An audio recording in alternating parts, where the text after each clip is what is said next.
Cuando yo era joven, when I was young, I had all the comic books.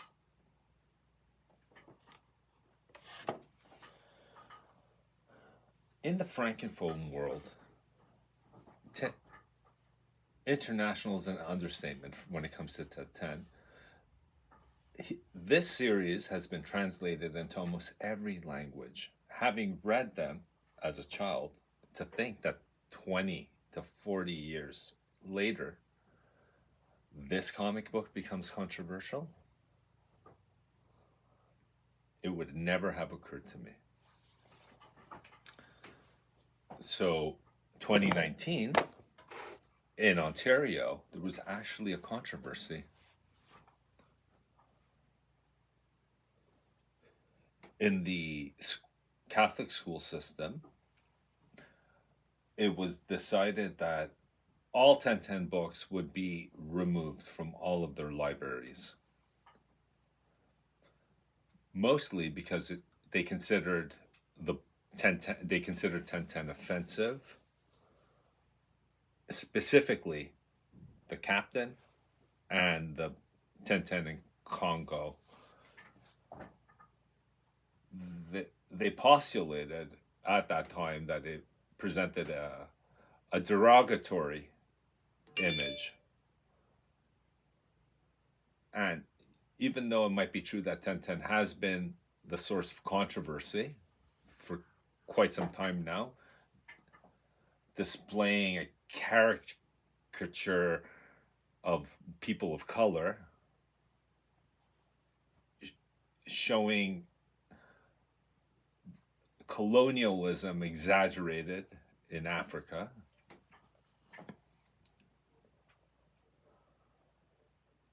and that's why this particular 1010 book has been taken off the shelf or blacklisted in so many places, as well as the author. Hence, in most of the libraries in the UK, you cannot find a copy of 1010, as well as in South Africa.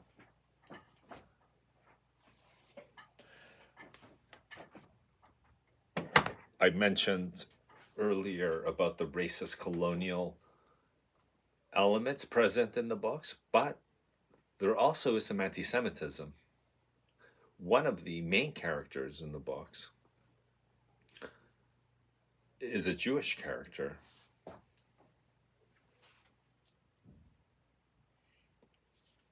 They say that it's the end of the world and that as such they'll be debt free, which essentially is a anti-Semitic trope of the rich Jew. In the 2000s, there's a book that goes even further than that was published. Should we really burn Tintin books? Is the title.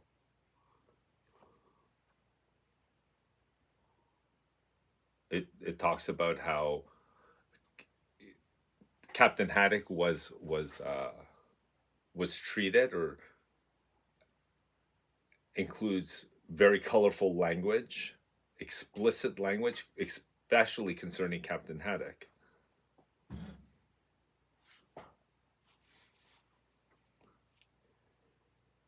Celine is a well-known anti-Semite, incidentally. And the other character that I mentioned earlier was mentioned in a French publication.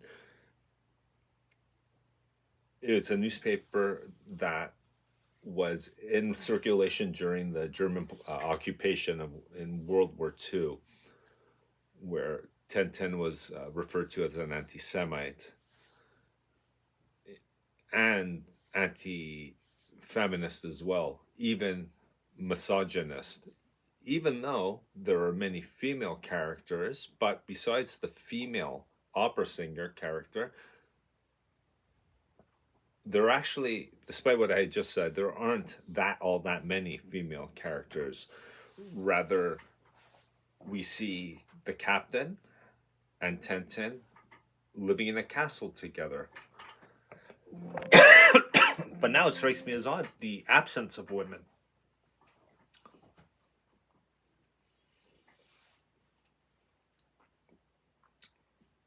I guess it's fair to say then that Tintin is also an anti-feminist.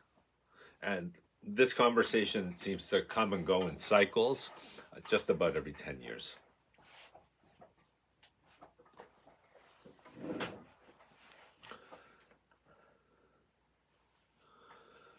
Many conversations have been spurred by the writings of Celine's writing, as well as ETA's book, which leads us to question whether we really should be publishing books by known anti-Semitic authors. Even Hitler's book, Mein Kampf, his memoirs, should folks really have access? And is it fair to draw a parallel with Tintin? There is, incidentally, a French version of Mein Kampf, which is footnoted so that people can understand the times and, by extension, the context of when this was written, in order to hedge that people will not inadvertently slip into anti-Semitism. The idea of burning books and censorship today is not something that I think is a benefit. Burning books and censorship is something that continuously rears its head. However, it's not a prevalent topic of conversation. It seems to have a greater propensity on the left side of the political spectrum. Classical censorship, per se, seems to be more quote-unquote puritanical, and therefore on the right of the political spectrum, not wanting children to be exposed to material which, for example, could be considered pornographic in nature.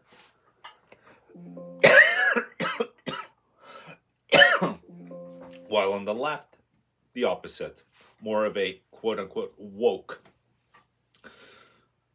mindset with transsexuals and other topics, and that, for somebody on the right side, like a Republican, would be absolutely unacceptable. So it seems that the censorship scale is weighted towards the right. Truth be told, we even see censorship in Canada. Despite not living in English Canada, I can see the different nuances in people, and that people actually want to remove passages in books that seem to talk about colonialism from the 17th or the 18th century, where looking at them now, looking at them and looking backwards, they seem to demonstrate too much hate. And if you think hate is too strong of a word, that's exactly the language that is used.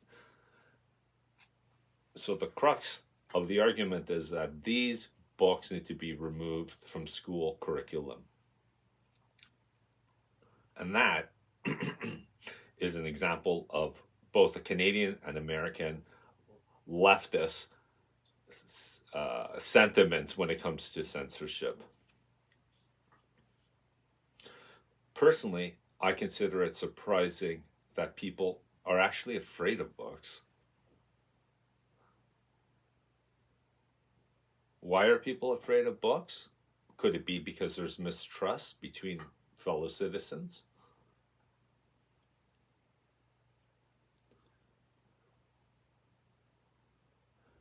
Is it because people think that others aren't critical enough to make their own decisions?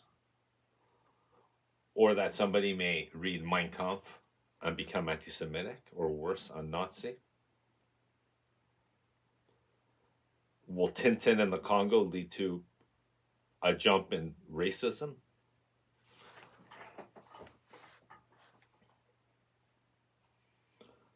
In the end, it's a little patronizing and to look down on people's capacity to decide for themselves.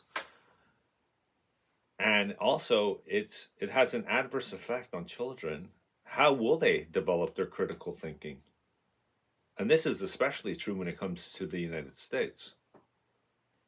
Unfortunately, left and right are not able to reach a common ground. So, this vision of adolescents and children being lesser, not able to understand critically what they're understanding, is perhaps the underlying issue.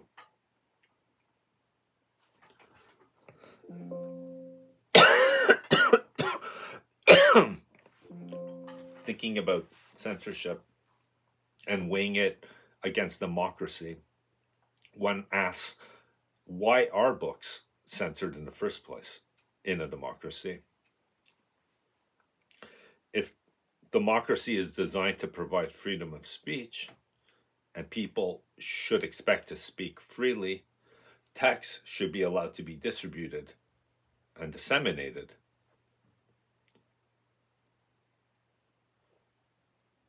Regardless or in spite of the subject matter. Those books should be left in the library so that individuals could decide for themselves.